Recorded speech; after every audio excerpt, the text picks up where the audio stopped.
ఏం వదినా ఈరోజు లైవ్ టైం అయినా కానీ ఏం చేస్తున్నారు వదినా? నువ్వేంది వీడియో చేస్తున్నావా?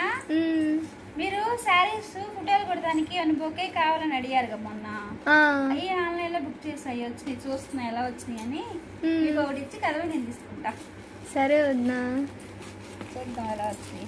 అడుగుతున్నారుగా మీరు శారీస్ మీద కావాలని. చూద్దాం. భలే ఉన్నాయి వదినా. ఇవి బుక్ చేసా. ఇది ఒకటి మీకు నచ్చిన కలర్ తీసుకోండి. శారీస్ మీదకి ఫోటోల మీదకి కొట్టడానికి బాగున్నాయా? భలే ఉన్నాయి వదినా. లైవ్ పెట్టేద్దాం లైవ్. చాలా బాగున్నాయా? మీరు శారీస్ మీదకి అడుగుతున్నారు కదా కావాలని, అందుకని బుక్ చేశాను. మీకు నచ్చిన కలర్ తీసుకోండి. లింక్ పెట్టరా? పెడతా.